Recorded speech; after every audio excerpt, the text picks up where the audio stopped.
Okay, and you may begin. Bigfoot Lives! Written by Benjamin Hickey. Exterior, forest, night. Lush and beautifully green, a crackling campfire lights the surrounding trees, smoke billows out from the flames. Benny Arnold, 50, steps up to the fire, a flashlight in his hand and an expensive watch on his styled hair. A silhouetted figure sits in a rickety lawn chair across from Benny and listens. Bigfoot. Myth, legend, hoax. No one can say for sure. The one thing we know is that he is the face of the unknown, the mascot of mystery. No one knows anything about the beast, but the veil has been lifted. Benny puts his head over the fire and into the smoke for effect. The reflection of the flames dance in his eyes. And it's so much more than any of us could have imagined. He pulls his head back and clicks on his flashlight. He puts it under his double chin. Campfire story time. Picture it now. The video comes on the screen, handheld image. Not Hollywoodized. I'm talking some asshole in a GoPro. The wild wilderness of Washington State. Cut 2, exterior, Washington State wilderness, night, story. Wild and dangerous, mountainous and covered in hemlock trees. An asshole with a GoPro is filming. It's shaky and poor quality. He's with his gorgeous girlfriend.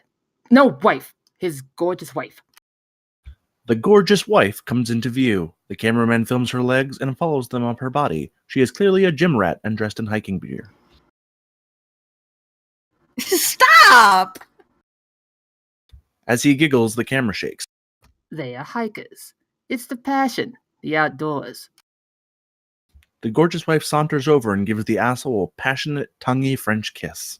You can tell these kids. They love the shit out of each other, right? The camera scans the top of the trees and looks into the night sky. No lights, only stars and a big full moon.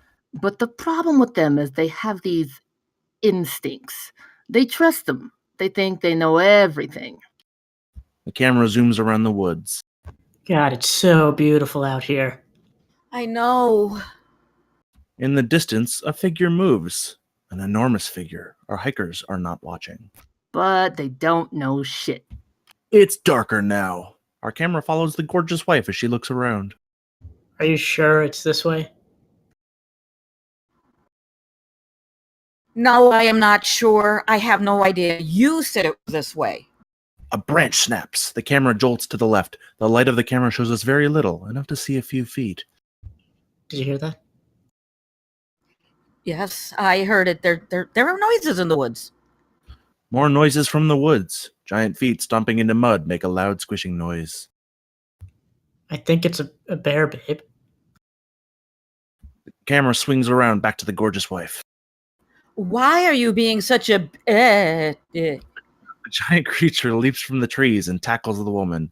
The beast's muscular arms pound on her face, crushing her skull. The asshole loudly screams. He turns and runs, and the camera goes with him, bouncing up and down. We can barely see from all the shaking. The movement stops. Heavy breathing covers any other sounds. The camera does a 180. We're backing away from the body of the wife. Oh my god! A crunch from behind the camera. It flips again. The giant beast is standing there. Nearly 7 feet tall, head to toe covered in fur, large scary teeth and an angry disposition. It lunges forward and its claws rip through the camera. Cut to, exterior, forest, night. Benny stands with the flashlight still lighting his face. He clicks it off. Pretty good, huh? The silhouetted figure across the fire stands up, 7 foot tall, covered in fur. The same beast from Benny's story. Bigfoot chugs from a can of watery swill beer. I've got the worst fucking agent. He dramatically chucks the beer can into the fire. You're fired! Benny stands in shock. Bigfoot turns back toward the woods and runs into the night. Title card, Bigfoot Lives. Interior, hipster coffee shop, day. A bustling crowd of caffeine fiends. In the middle of the line is Anthony, 25. He's clearly uncomfortable around a large group in a standing room only cafe. He checks his watch. It's going to be a while. Interior, management agency, day. Anthony busts in the front door with a drink carrier with 4 coffees. He rushes into Gregory's office, which is filled with expensive furniture. A large globe bar in the corner. The room screams high class. Benny paces in anger. Sitting at the desk is Gregory, 50. Distinguished and handsome, he exudes power and wealth. He's unreasonable. What am I supposed to do? Calm down. That's what you do. I busted my ass on that pitch. It was good. It's just not what he wants. Anthony drops off the coffee carrier on Gregory's desk. Hang and on a turns to sec. leave. Benny looks at Anthony and points. Wait, him? It's his time. Anthony stands confused. Benny storms out of the office past him. This is bullshit. Stupid hairy bitch. Gregory gets up from his seat and walks around to the front of his desk. He leans against it, crossing his arms. Have a seat. Anthony walks in to sit in the chair in front of Gregory, who has picked up one of the 4 coffee cups. No. There. Gregory points to his own chair. Seriously? Gregory takes a sip of the coffee and sets it on the desk. Anthony slowly rounds the expensive desk and pulls out the chair. It's not going to hurt you. Gregory picks up a different coffee and sips from it. Anthony sits in the chair. He smiles. You sit in this chair? This is the most comfortable thing ever. Gregory cycles through the remaining coffee, taking quick drinks. He's made his decision. Cup 2. This is the one. This is it. Gregory grabs the other coffee cups and tosses them in the trash. Sir, why am I... Tony, Anthony. opportunities. You can't predict them. You can't plan them. There may be only one in your entire life. Gregory walks over to the Globe bar and opens it, pulls out a bottle of whiskey. When one comes up, you have to grab it. Don't let it go. That's what's been offered to you. Gregory pours a shot of whiskey into the coffee. Tony, Anthony. life has pulled its breast out for you and the nipple is exposed. It's time for you to reach out and suckle. Oh, I'm ready to suckle, sir. Gregory walks back to Anthony and sits on the desk. I know you are. That's why you are the one with the milk. I love milk, sir. And it's time to drink. A knock at the door. Come in. Wendy, 60, also in an expensive suit, walks into the room. She's surprised to see Anthony seated behind the desk. So you got fired in favor of your assistant. Just giving him a taste of what's to come. Wendy smiles and shakes Gregory's hand. We need to have a discussion about our mutual client. That's actually what we were discussing. Wendy's smile quickly dissipates. This isn't a good idea. On Anthony, offended.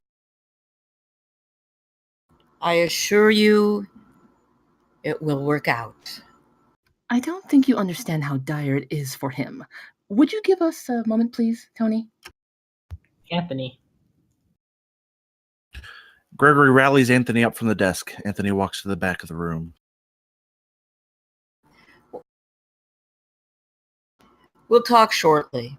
In the meantime, clear your schedule starting tomorrow. We are taking a vacation. Yes, sir. Anthony leaves the office and shuts the door behind him. Back in the lobby, he sits at his tiny, cramped desk. The sunlight shines through the window directly in his eyes. He can't see his computer screen. He sighs. Back in Gregory's office, Wendy sits across from Gregory. You need to rethink giving your assistant a client. You need to give him the best agent you have. Why is that? To be quite honest, he's broke. Gregory laughs and drinks his spiked coffee. That's great! Really? I'm not kidding, Gregory. He's running out of time. Gregory walks back to the Globe bar. He spikes his coffee again, in an absurd amount. Ow. His lifestyle is unsustainable. When's the last time you saw his face anywhere other than those dumb beef jerky commercials? Shit. Gregory shakes his head. Ugh. What's our timeline to get his name out there? Not long.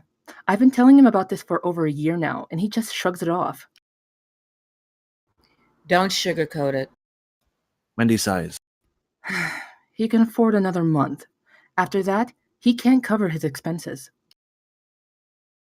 Gregory drops his coffee. It spills onto the hardwood floor. Are you fucking kidding me? I'm not. Tony! The door opens and Anthony rushes inside. Anthony. Mop, now! Anthony rushes back out as Wendy gets to her feet. Get him back out there. Put his name in people's mouths. He's going to lose his home if you don't. And where would he go? Back into the woods? We both know that won't work for him. Wendy turns and leaves as Anthony enters with the mop. He cleans the coffee up. Gregory hyperventilates. He runs back to the glow bar, pulls his whiskey bottle, and chugs. This calms him down. Change of plans. Cancel everything. We are leaving today. But Jeff Goldblum is here. Jeff Goldblum can fuck himself. I'll fucking die before he steps foot in this fucking office. Back in the lobby, Jeff Goldblum sits, legs and arms crossed, mumbling to himself.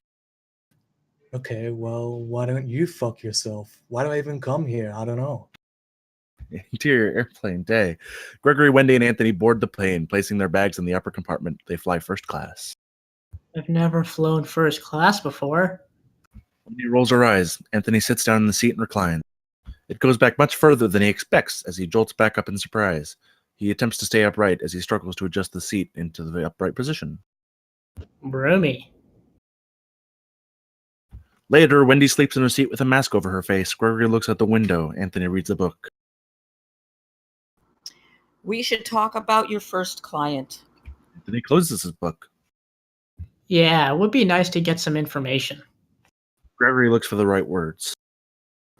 He was big, real big. Years back, that is.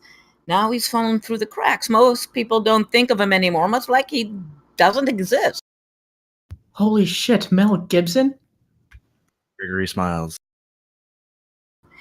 He's just a bit of a hermit nowadays. The guy is, well, you'll meet him. Your job is going to be figuring out how to get him back in the public eye. Make him a star again. Gregory is now somber. He needs it. It's all he has. Gregory turns back to the window. Anthony nods. Exterior airport day. The airplane lands and pulls up to the gate. Interior airport day. The group of three walk their luggage through the airport. Interior car moving day. Gregory drives and Wendy is shotgun. Anthony sleeps in the back. They drive through an urban area, then a suburban area, to a rural area, and then to the middle of nowhere on a dirt road. Anthony wakes up, looks out the window. Where are we? Gregory pulls the car out of the dirt road and onto the grass. He's driving straight toward the forest. He swerves the rental car in and out of the trees before coming to a stop. He cuts the engine, removes his seatbelt, turns to Anthony. We're here. Exterior forest day. Gregory and Wendy walk forward, and Anthony is hesitant to go into the woods. Jesus, did you bring me here to hunt me? I'd have your head on a rack in my office within an hour. Anthony finally slinks forward. No, we aren't gonna hunt you, Anthony. Oh, good, thanks. Gregory and Wendy walk to the thickest point of the forest, seeming wall of trees in front of them. Anthony gets to the spot. We recognize it from our opening scene. The fire pit has charred wood inside. This is more than a bit of a hermit. Gregory walks to one of the trees. He reaches into its hollow and pulls out a corded telephone receiver. We're here. He puts the receiver back into the tree. Anthony's mind is blown. Gregory walks over toward the fire pit and sits in one of the lawn chairs. What now? Learning to have patience. I still think you should handle this meeting. I'm here, aren't I? Anthony's disturbed by Wendy talking about him to his face. A loud rumbling from the tree line. Wendy and Gregory are not concerned, but Anthony is scared. What the hell is happening? The bark on one of the trees vibrates and crumbles. Thump. Gregory and Wendy get to their feet. Thump.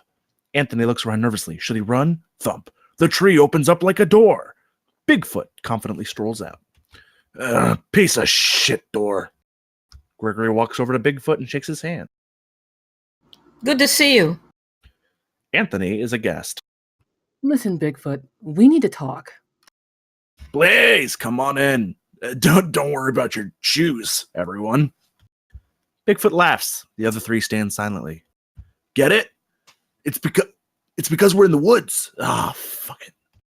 Bigfoot walks back into the tree. Wendy quickly follows. Gregory does the same. Anthony stands still in shock. Bigfoot. Anthony laughs at this statement. He's going insane. Bigfoot pops his head out the door. You call for me?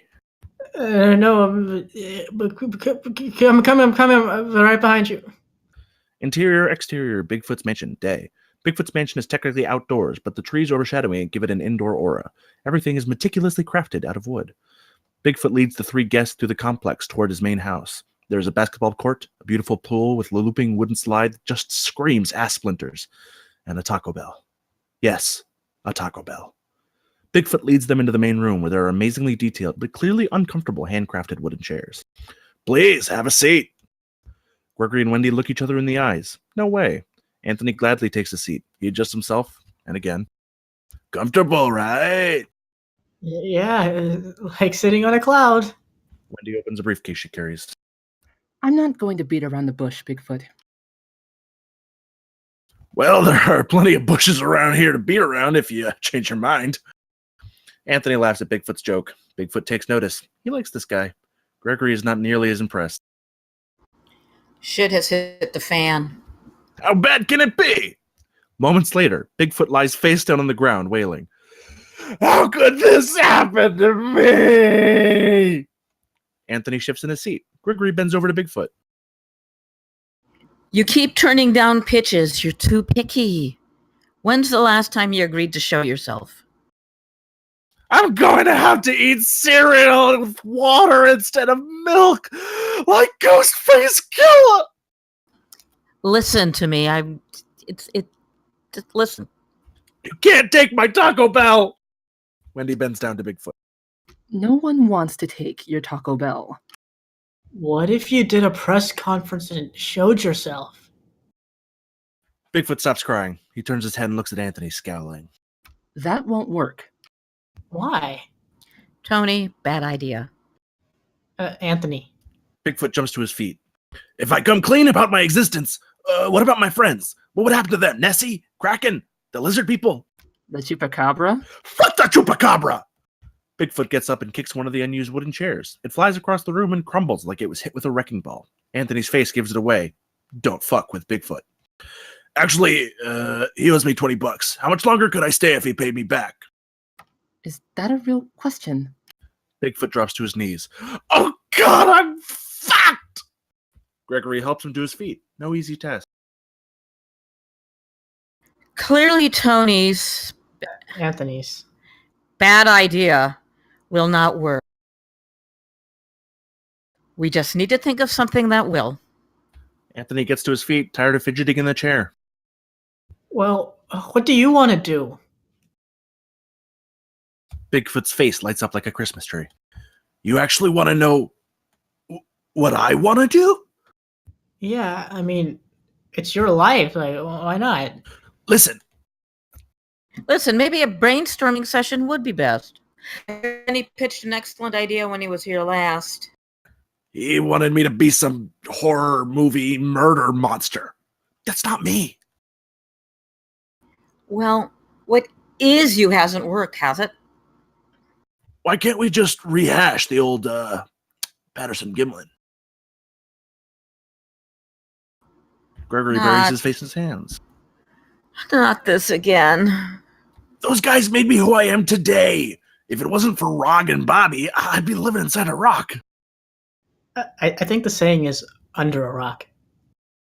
Yeah, I know the saying. I was literally living inside of a rock. They made all of this possible. Well, then why not try it? Wendy sits down on the wooden chair. Because if it fails, that's it. There isn't a second chance. This needs to be a home run. Gregory steps up. Let's just think on it, Bigfoot.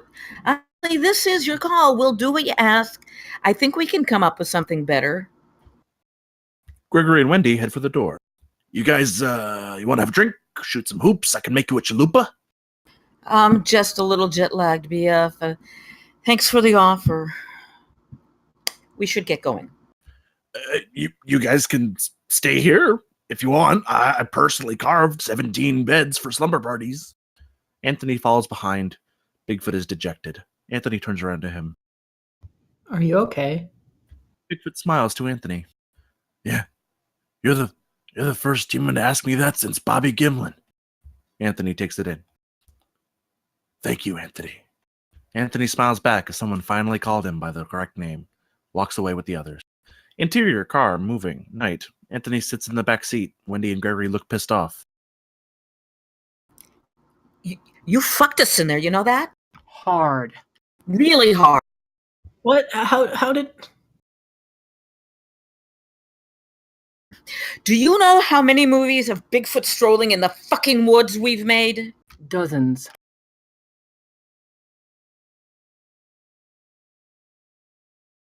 Dozens! No one gives a shit anymore. He's right. He needs to up his game. That's why we pitched the monster idea. Then he would be fucking relevant. I didn't know. I know you didn't. It turns out you weren't ready to suckle, Tony. Anthony. You let the milk sour. Oh, I didn't mean to sour the milk. He's never going to let this go, you know. I know! I fucking know! Gregory pulls the car over. He reaches into the glove box of the car and whips out a flask and chugs. I don't think that's a good idea. Because you know what a good idea is. You're gonna be giving me coffee for the next 80 fucking years. That would make you 130 years old. I'm rich! I'll be fucking immortal! Gregory takes another chug from his flask. Interior, Anthony's hotel room, night. Anthony sits at the edge of the bed, unable to sleep. He stares out the window and all he can see are trees and darkness. He's depressed. He pulls out his cell phone, hits a few buttons. Interior, Anthony's childhood home, night, intercut. A modest home that's decorated like it's still the 90s. We are in the bedroom. Anthony's mom sits up in bed watching a late-night comedy show on television when her cell phone rings. She answers it with a smile. You know, Lake Michigan has been warmer this usual year. I think I blew a meeting today. Bad. Oh, it's probably not as bad as you think. Yeah, it might be worse. Well, I've been meaning to clean out the basement anyway. Anthony smiles. You know I need natural light. My little flower. His phone vibrates against his head. He looks at the screen. Insert phone screen. Incoming call. Unknown number. Have another call. You know where to find me. Clicks over. Interior, exterior, Bigfoot's mansion, day. Bigfoot sits alone at the table inside his personal Taco Bell. He's got a stack of crunchy tacos in front of him, salsa and cheese in his chin hair. Anthony, where's Bigfoot? BF. Bigfoot, PF? Bigfoot. Anthony jumps up from the bed. Hi, hey, hi there, hi. I like you, Anthony. You're a quality person. I can read you like a book. No offense, but, you can read? Of course I can fucking read. I'm not an animal. Well, I mean, technically, you kind of are. I'm like a half... Listen, I've made my decision. I want to work with you. Anthony fist pumps.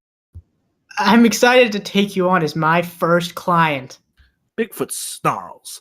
First client? No, definitely not the first client. No, just my first non-human client. It was a joke. Bigfoot shakes his head no, then nods his head yes. That explanation makes sense. I accept it and will never again question your experience. Oh, thank you. I want to get started tomorrow. There's no time to waste. Get a director, get out of here, and let's make a movie. Sounds great. Bigfoot shoves an entire crunchy taco in his mouth all at once. Get along to get started. Excuse me? Big fan. Would love to work with him. But I'm not sure I could get Scorsese out here in one day. he's my first choice, but I mean, I trust your judgment, Anthony. See you tomorrow. Click. Anthony jumps on the bed in excitement, kicking his legs and pumping his fists. Fuck yes, I knew I was ready to suckle. Interior, exterior, Bigfoot's mansion, day. Anthony knocks on the tree leading into the mansion. Bigfoot immediately pushes the door open, maybe a little too eagerly. Welcome back, Anthony! Thanks. Bigfoot looks around the forest. The crew coming later, or... Or what? The crew? Anthony holds his cell phone up. Crew's here. Later. Bigfoot stands over the grill in his Taco Bell, making a quesadilla. I don't get it. Anthony holds his face on the palm of his hands, frustrated. It's supposed to look like I'm filming you in the woods. Right. The average Joe doesn't have a red epic to shoot on. But that's what they used to film The Hobbit. Bigfoot dumps an extravagant portion of cheese into his meal. You can barely see the tortilla. We aren't filming in 3D for the news. I'm not an amateur, all right? He plates his meal and sits down by Anthony. Okay, but We need the best equipment, or we're going to look like amateurs. Bigfoot, listen. No, you listen. This is my life. This is my movie. Bigfoot eats 3/4 of the quesadilla in one bite. Cheese strings across his chin hair. It's not a movie. It's supposed to be some asshole in the woods stumbling onto you. You contacted Taco Bell yet about using their likeness? Anthony sighs. Later, Bigfoot stands in an open field. He's hyping himself up, breathing heavy, stretching his arms. He looks like he's preparing for a race. Anthony stands nearby, watching. You can do this. You can do it. You're the baddest, coolest, strongest, sexiest motherfucking Sasquatch on the goddamn planet. Yeah. Are there any other Sasquatches on the planet? Bigfoot's head lowers. Not anymore. Anthony realizes. You're the baddest, coolest, strongest, sexiest motherfucking anything on the goddamn planet. Bigfoot smiles and looks to Anthony. Let's fuck this shit up. Cut 2, found footage, cell phone quality, deep woods. I heard something big.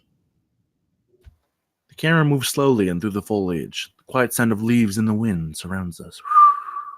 We come through the trees and into a field. Bigfoot strolls away from the camera, a twig under Anthony's foot. The beast quickly turns and gives a look to the camera that can only be described as seductive. Cut. We're no longer viewing through the cell phone. Bigfoot runs up to Anthony.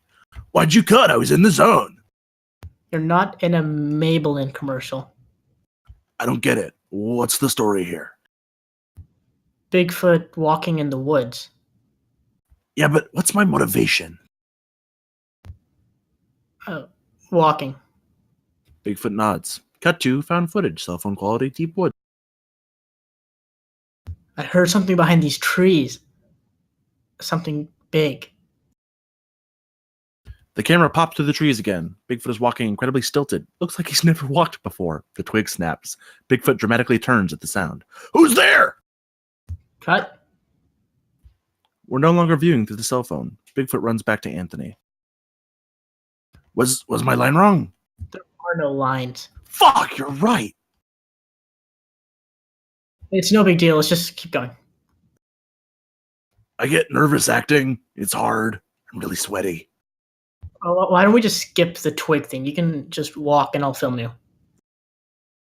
Doesn't sound very challenging. It's not supposed to be, so... Cut 2, found footage, cell phone quality, deep woods. I heard something really big behind these trees. The camera pops through the trees again. Bigfoot is doing his stilted walk, arms flailing around. He turns his face to the camera as he walks. Cut! We're no longer viewing through the cell phone. Bigfoot runs over to Anthony. What the fuck? You look like you've never walked before. It's my iconic walk from the original movie. I need to have consistency in my character. Don't look at the camera. People need to see my face so they know it's me. You're 7 feet tall and covered in hair. Who could they mistake you for? Giant Gonzalez! Anthony sighs. No one is going to mistake you for Giant Gonzalez. You are a shitty director. I'm your agent, not a director. Then hire one! Anthony looks around the woods. Hello? Help, we need a director. If you can hear me, call Martin Scorsese. We need him to shoot a Bigfoot walking. I know one of the professors at a film school 50 miles from here. He came and gave me some private lessons on acting. You just thought to bring this up? I didn't know you'd be so incompetent behind the camera. Right. Let him know you're there on behalf of a mutual friend, and he'll come see us. Interior film school classroom, day. A group of film students pack up their bags. Class was just dismissed. Anthony dodges around them to get to the front. Professor Henderson? Professor Henderson turns around. He could win an Albert Einstein lookalike contest, if Einstein was angry as hell. Yes? I was hoping we could speak in private. I have another class in 3 minutes. It's about a mutual friend. The professor snatches up his stuff. If you can keep up. The professor starts to haul ass. He's power walking faster than most runners could move into the hallway as Anthony struggles to keep up. Did Joey Fourfingers send you so I'd bump his grade? Tell him to study instead of sending his hooligans who keep getting themselves a what for? The professor shakes his fist. What? No, our mutual friend needs your help. They turn a corner and the professor bumps into a hipster student, knocking his Polaroid camera to the ground. Goddamn millennial! Our friend is 7 foot tall and covered in hair. Giant Gonzalez? What? No. Bigfoot. The professor stops in his tracks directly outside his classroom. He turns to Anthony with a whole new demeanor, from rage to kindness, his voice soft. My dear friend. He needs help. Whatever he needs, it's his. A director. When? As soon as possible. The professor enters the classroom and looks to his students. Everyone out! Class is cancelled. The students sigh and talk shit among themselves. Move it, now! All the kids leave. The professor pulls a key from his keyring and goes to a lockbox, opens it. A red Epic camera. Let's roll. Interior, exterior, Bigfoot's mansion, day. A series of dramatic landscape shots, close-up shots on the leaves of trees, were watching through the professor's camera. Bigfoot stands tall on a rock overlooking a stream. His hair whips in the wind against his face. He is a majestic creature. A cell phone rings. Cut! We're no longer viewing through the professor's camera. Anthony reaches into his pocket, pulls out his cell phone. Incoming call from Gregory. He declines the call. Sorry. What kind of amateur production is this? I didn't realize. The cell phone rings again. Candy Crush on someone else's time. I'll turn it off. Sorry. He turns the phone off and pockets it. The professor walks up to Bigfoot. You are beautiful. Yep. Distinguished. Yep. The personification of magnificence. Right. But there is a little fire sauce in your fur here. Fuck. Bigfoot jumps off the rock into the stream. He starts scrubbing the hot spots from his hair. Later, the professor follows Bigfoot behind as he walks. He sits on a wooden plank with wheels attached as Anthony pushes him from behind, the camera focusing on each step Bigfoot takes. All right, we've got it. Great shot, great shot. I could tell. The professor stands and turns to Anthony. You're the writer. What's the story of this film? Bigfoot walking in the woods. And his motivation? Walking. An update of the classic Patterson-Gimlin. I see. The professor scratches his chin. I'd like to take a few minutes to reflect on Goodfellas. Scorsese. Bigfoot turns to Anthony and nods. Now, the infamous tracking shot. I think we could pull that off here. The forest, the woods, the trees, they are your Copacabana. Anthony pulls his cell phone back out and turns it on. I literally had the exact same idea in mind. Literally the exact same idea. I even told Anthony to call Marty up and get him out here. The professor scoffs. Anthony has 11 missed calls, all from Gregory. Marty is for the birds. I can do this shot better. You can? Holy shit. One text message. Insert. Nice fucking work. You drank the milk. Followed by a link to a YouTube video. Anthony is confused. What did I do? He clicks the link. No question about it. I taught Marty everything he knows. I question that, but I trust you, so I won't ask you about it again. Bigfoot lives! All three of them immediately divert their attention to the cell phone playing the video. Cut to interior anchor desk. The news anchor sits behind his desk. A shocking video has come out today of Bigfoot viciously killing a pair of campers. I must warn you, the video has graphic images. Viewer discretion is advised. The screen changes. It's the exact same as the story told by Benny Arnold earlier. We see the asshole and the gorgeous wife get murdered again. That's not me! What the fuck? Back to the news anchor.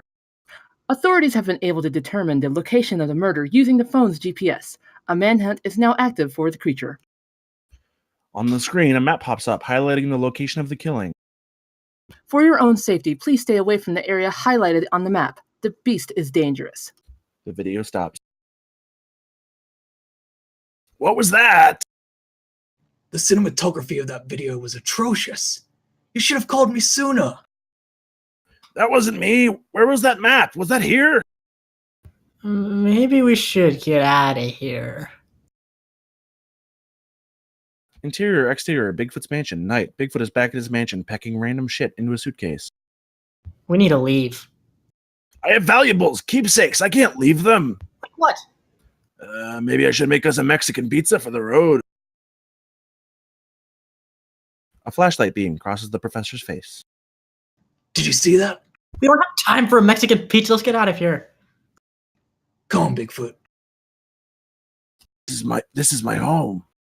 Another beam of light, this time crosses Bigfoot's face. He stops what he's doing, looks at his partners in crime.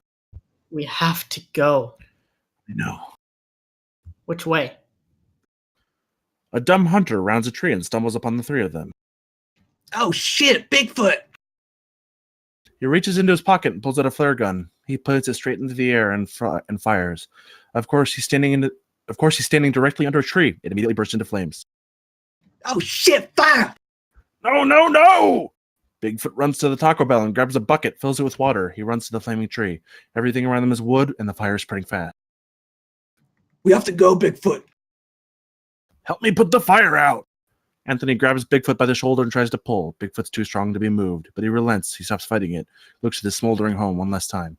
You two should go. Leave me.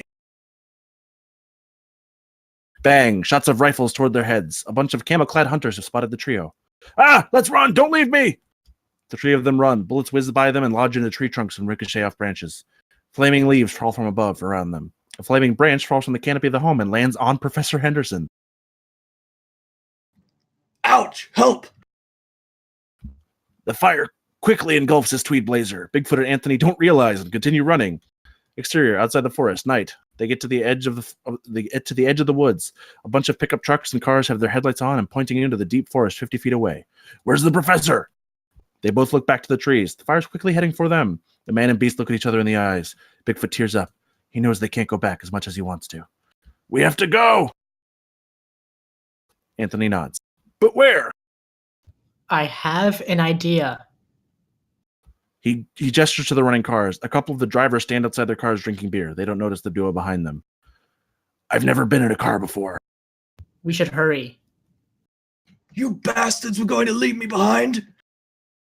The professor walks up to them. He carries his charred tweed blazer in his hand. No, definitely not. You just told him to head for the cars! We were going to drive it into the forest to get you, obviously. No, you weren't. We were. Tell him, Bigfoot. Absolutely, no question. You'd let me burn to death to save yourselves. He said we shouldn't go back. No, I didn't. Well, you didn't put up a fight. Let's not argue over who left who to die. Yeah, maybe we should just go. We don't need to argue over it. You left me here to die. It's not an argument at all. Let's take this out in the car. Fine, but when we're in the car, don't try to change the subject. This is, without a doubt, a topic that requires further exploration, and frankly, I won't be satisfied until all the ins and outs are fully discussed. You promise? I promise. I trust you, you know? I know, and I want to ensure that you Guys, please. Bigfoot and the professor nod. They sneak toward the cars, the forest fire burning behind them. The camouflaged hunter stands next to a plaid-wearing hunter with their backs to a rusted-out pickup truck. They are admiring each other's weapons. One has an excessively large pistol, and the other a rifle. Now I see a rifle, and I say that's fine. If we hunting them pussy deers. A 10-point standing still, you're straight. But this gun? This could shoot through a fucking tank, kill the driver, and shoot out the back of the tank. Ain't no way. Yep, swears it. And he slides into the driver's seat of the truck. The professor on the passenger side, Bigfoot in the truck bed. Why ain't our army using them things then? Ain't legal to kill a man with this gun even in wars. It's considered cruel and unusual punishment. Anthony puts the truck in reverse and guns it. The two men turn around in a panic. Oh shit! It's a Bigfoot! Shoot him! The camouflaged hunter aims his badass pistol at the truck. Say goodbye, you dirty dog. Bang! The bullet ricochets off the truck grill. Bigfoot stands up in the back of the truck bed, gives the hunter the middle finger. You'll never catch me, motherfuckers! They drive away. Exterior of the open road and interior of the pickup truck. Night. The professor opens the back window of the truck. Bigfoot sticks his head in. It's time we discuss. How overrated Akira Kurosawa is? Jiminy Cricket, did you learn nothing from our classes? Let me tell you a thing or two, you nitwit. Bigfoot smiles and closes the window. The professor goes on a long diatribe as Anthony clearly doesn't want to listen. Bigfoot laughs at the misfortune he's imposed on his friend, briefly. But then he remembers his house just burned down and he has nowhere else in the world to go. Exterior, shithole motel. Interior, pickup truck. Night. The rickety truck pulls into the parking lot. Anthony cuts the engine. Bigfoot opens the window of the cab of the truck. And that was pioneered by Rashomon. Hi, Bigfoot. Hello. Hi. You're taking me to this shithole? We're not vacationing. We're hiding. How the hell are you gonna get me in there? I have an idea. Anthony points to the motel sign. It states in big letters, "Pets welcome." Anthony reaches under the seat in the truck. He pulls out a dog collar attached to a leash. You want to be Rocky? Bigfoot snarls. He shuts the window and quickly reopens it. I'm not a fucking dog. He slams the window again. It shatters this time. I'm not calling you a dog. It's just an idea to get you in the door. Why don't you just buy the room and sneak him in the door? Anthony and Bigfoot lock eyes. That's a good idea, too. Later, the professor and Bigfoot watch from the truck as Anthony comes out of the office holding a key. He unlocks the door to the room and casually looks around, waves them over. Bigfoot sprints across the parking lot while the professor moves to the back of the truck. Screwdriver in hand, he removes the license plate from the back of the truck. Interior, shithole motel, night. Bigfoot paces the room while Anthony and Professor watch. Would you just sit down? I've never been in a bed before. That video. Was that... Are you really going to ask that? Then who was in the video? There is only one person on the planet that could have been in that video. Anthony and Bigfoot turn to the professor. Giant Gonzalez. What is it with you two and Giant Gonzalez? Benny Arnold. What about him? He pitched that exact video to me not even a week ago. That's where we start. Start what? Our investigation. I'm leaving. Anthony and Bigfoot look at the professor. What? I'm not a wanted criminal. It's almost 10 p.m. and I'm sleepy. I'm going home. Rub it in. Good luck, Bigfoot. I truly mean it. The professor walks out the door. You serious? He's just walking away? What investigation? We need to find out why you've been framed for murder and clear your name. What does it matter? I was gonna lose my house anyway. Stop. Where am I gonna go? I'm a fucking Sasquatch. Well, I've got nothing. I've got no one. you've got me. And I've got your back. Anthony walks Bigfoot to the bed and sits him down on it. This is Stay here. so soft. So soft. I've got a plan. Soft. Exterior, Taco Bell drive-thru. Night. Anthony idles in the drive-thru line. Welcome to Taco Bell. Can I take your order? Can I get 30 tacos, please? Interior, shithole motel. Night. Bigfoot is fast asleep in the motel bed, feet hanging off the edge. Anthony opens the door, tosses the bag of tacos down on the table, plops it in the chair. Cut to interior, shithole motel. Morning. Anthony! Anthony jerks awake. Oh. Intermission. All right, guys, good job. That's intermission.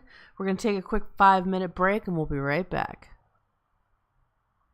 Oh, yeah.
Okay, we are back. Welcome back to Twitch Film Table Reads. Today we are reading Bigfoot Lives by Benjamin Hickey. And I'm going to return to our table readers now. By the way, if you have a screenplay you'd like us to read, go to twitchtablereads.com. We do it for free every Friday. Okay, I'm back. Hey guys, how's it going? Good. What's up? Hey, okay. Hey, okay, all right. Tintin, are you ready to resume narrating? Who do I sue for vocal damages? Benjamin Hickey. All right, yeah, I'm ready. Cool. You may begin.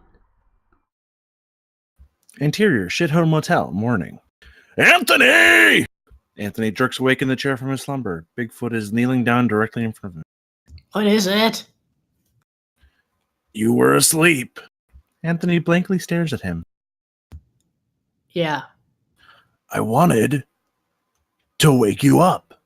Anthony blankly stares at him. It worked. Bigfoot nods. Anthony looks all around the room and sees wood shavings and sawdust all over the floor. He notices the plain wooden bed frame has been intricately carved into a gorgeous one. When did you have the time to do that? I've not made my decision, Anthony. I know what I must do. And I'm moving back into the woods. I'm going back to my old life. Drinking water out of streams and rivers. Hunting, murdering, skinning, and eating poor, defenseless little bunnies. With their cute, floppy ears. Beautiful creatures. Their blood on my hands. My soul ravaged with the guilt of the kill. Yet also an internal understanding that I'm doing what I must to survive in the wild. stop that. The deer, their little hooves snapping twigs, alerting me to their presence. Above them, I stalk from the trees, ready to pounce. I fall from what to them must seem like the heavens, breaking their necks, an instantaneous death. Poor little Bambi's babies, a mother lost, no one to nurture their development. Okay, stop. First of all, Bambi was the baby, not the mom. Second of all, did you really do that? I remember the face of every one of my victims. Well, look, Anthony points across the room to the bag of tacos. it's not too late. We can clear your name. Bigfoot walks back to the bag of tacos, opens it up. These delicious, meaty tacos are my past now. It's time to go back to my past. Wait, what? These hard-shelled saints are my recent past. I need to go back to my further past to become the new me of old again. Okay, you don't make any sense. Bigfoot turns around. You don't know what I'm going through. No, I don't. But you can't just give up. You need to fight. It's not over for you. It's not. Someone took your life from you. It's time for you to take it back. Bigfoot smiles. You know who you remind me of? William Wallace. Ever seen Braveheart? He's the savior of the Irish people. He refused to give up when his people were being oppressed against the wicked Scotsmen who made them slaves that wore kilts. Thank you. Even though I'm not sure that your grasp of history is correct. So, will you fight with me? Making huge, life-altering decisions on the fly is really too hard. Anthony takes the taco bag, opens it, pulls out a taco, unwraps it. Who are you going to be? The weird hybrid mammal thing that gives up? Or the weird hybrid mammal thing that takes a stand? Bigfoot ponders and carefully takes the taco from Anthony. He shoves the entire thing in his mouth in one bite. I'll take a fucking stand! Bah.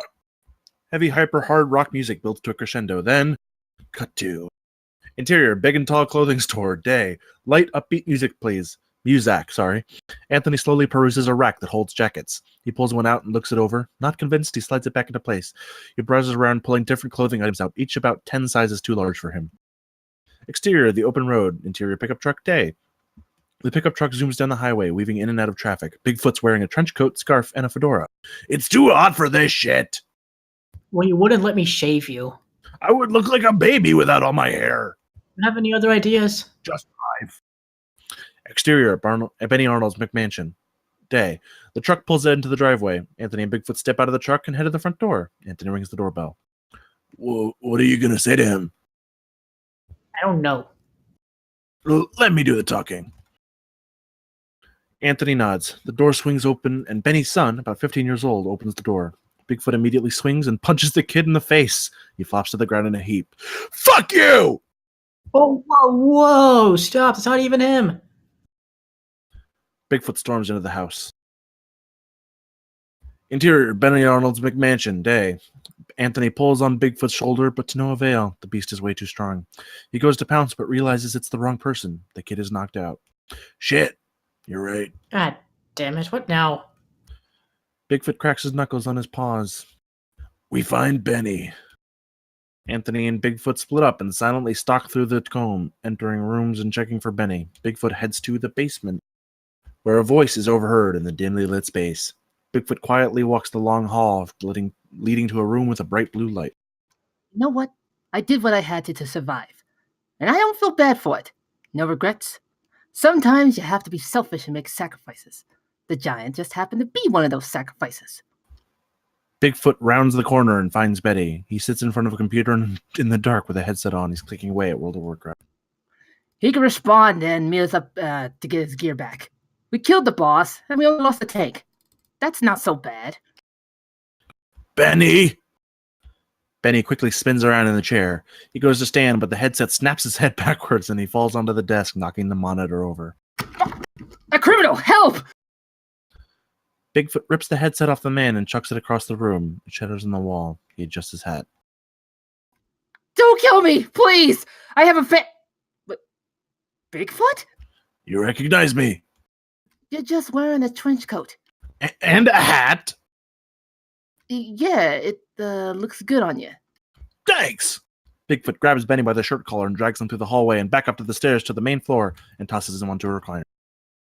What are you doing here? You know why I'm here, you goddamn traitor! I swear, I don't know what you're talking about. Anthony turns the corner into the room. You found him. He claims to not know what I'm talking about. I don't know what you're talking about. Oh, you didn't know I'm the FBI's most wanted mammal. Huh? Listen to me. Bigfoot kneels down really close to Benny, who trembles in fear. I punched your child in the eyeball, and I'm going to do the same to you if you don't come clean. You did what? Benny swings for the fences and catches Bigfoot directly in the nose. The beast tumbles backwards onto his ass. Ow! He holds his nose. I've never been punched before. That really hurts. You attacked my son? Benny jumps on Bigfoot and gives him another punch to the chin. Stop it! Anthony runs over and pulls Benny back. And you took my job. Benny swings and punches Anthony in the face, knocking him backwards into the recliner. Don't hurt my best friend! Bigfoot grabs Benny by the shirt and throws him at the wall. He goes bursting through the drywall into another room. Oops. Oh, God damn it. Bigfoot helps Anthony to his feet. He's a small cut over his eye and is a little wobbly. Oh, I've never been punched before. That really hurts. Benny slowly rises back up. Bigfoot broke my wall. Now I'm going to break your face. Bigfoot rushes over to Benny, but can't fit through the hole in the wall. He tries to reach through, but Benny backs up. Listen, I'll tell you what you want to know if you promise not to break my face. I don't make promises that I don't keep. So, is that a no? At this very second, I'd rather hit you than hear you. Well, what do we do? Bigfoot takes a moment to think. Let me beat you up. What? No! Guys. One punch, then. You can't hit me at all. Half power. No! Bigfoot, stop. Bigfoot turns around and looks at Anthony. We're negotiating! Are you responsible for the video? No. Don't believe his lies. Stop! Do you know who is? No. Oh, you evil motherfucker! Bigfoot punches the wall again, leaving a giant fist-sized hole next to the body-sized hole. Stop hitting shit! Stop lying! Shut the hell up! Stay comms. Who else knows about your pitch? Cut to Interior Management Agency. Night. Gregory's office. Gregory sits with his feet up on his desk, a briefcase near his chair, a cigar in his mouth. He stares out the enormous window into the rain. In the lobby, the front door creaks open slowly. Anthony creeps through the dark room slowly. A body lies seemingly lifeless on the couch outside Gregory's office. Who's there?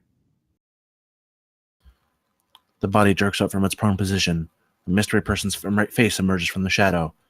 Jeff Goldblum. He looks haggard. Stubble lines his face. His clothes are wrinkled and his hair disheveled. Glasses taped together. Oh, Tony, hello. Yeah, is Gregory going to be free soon? I've been here for, well, I guess I don't know. I'll see if he's in. I know he's very busy, yes, I know, but I just need a minute of his time to discuss my career, you know? I'll see if he's in, Jeff. Goldblum nods. He tries to tidy himself up as Anthony opens the door to Gregory's office, where the man himself sits puffing on a cigar. He turns quickly to see Anthony in the doorway. You made it back, eh?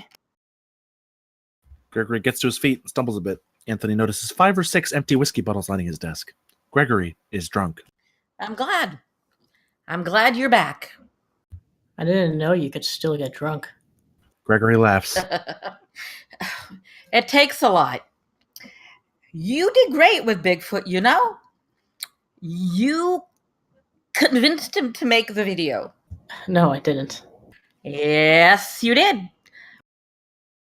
You drank the... Don't give me any bullshit milk metaphors right now. Hey, sorry, I just thought you did great. You sold him out. Who? Who do you think? No, I didn't. He's going to be fine. You sure about that? He'll be fine. I promise. He'll be fine. Why did you do it? I didn't. Just admit it. Gregory puts the cigar in an ashtray on the table. He leans against it and sways, trying to maintain his vertical base. He's not even a person, you know? He's an animal. I don't care about him. I don't have any feelings towards him whatsoever. Hell, he doesn't even have feelings. Don't I? Gregory and Anthony turn. Gregory's giant window is wide open. Bigfoot stands in his trench coat and a hat, head down. Nice jacket. How could you do this to me? BF, listen. I thought you cared about me. I thought you were my friend. Gregory is borderline sobbing. Bigfoot remains stoic. You're not my friend. You're just my client, just like you're just his client. He doesn't care about you either. The only reason he's here is because he's paid to be. He's my friend. I hate this fucking building. I hate this fucking job. $5 million, man. How do you think I turn that It's just a relocation. vacation? You know, you'll be fine. Wait. Who paid you? Gregory's eyes dart back and forth. Nervousness creeps over him. I didn't say that. $5 million.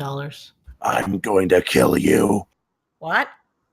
I'm going to kill you. You turned your back on me, burned my house down. I have no money. I have nothing left, and it's your fault. I'll give you half the money, BF, I swear. I don't want the goddamn money. I want my life back. Bigfoot stalks toward Gregory. Gregory goes around his desk, opens the top drawer, and pulls a gun. Bigfoot stops in his tracks. Gregory points the gun at him. Don't you threaten me. I did what I had to do for my family, and you're fine. You're not hurt. You don't even have a scratch on you, you son of a bitch. Kill me? Kill me? Not if I kill you first. Bang! Bigfoot closes his eyes. Opens them. Nothing. Anthony runs to him, but he's fine. Gregory looks down his chest. A bullet in it. He collapses to the floor, dead. Jeff Goldblum stands in the doorway. He takes a step into the office. Everyone okay? Bigfoot and Anthony nod. We're fine, Jeffrey Goldblum. Holy shit, that's Jeff Goldblum! Yes, it is. Anthony, Bigfoot, you were never here. I'll handle the body. You two, well, I guess get out of here or run or whatever it is you'd like to do. Anthony nods and bolts through the window. Bigfoot stares at Jeff Goldblum. I loved you in Powder. I loved you in those beef jerky commercials. That wasn't me. That was a guy in a suit. Well, then that guy was a great you. Thank you. I think. Bigfoot, let's go. Bigfoot runs to the window, jumps out. Thanks, Jeff Goldblum. Interior, pickup truck, night. Rain pelts the windshield of the truck. Anthony behind the wheel of the truck. Bigfoot sits in the passenger seat, silently looking through the window into the office. Jeff Goldblum is putting on a hazmat suit. We should get back to our room.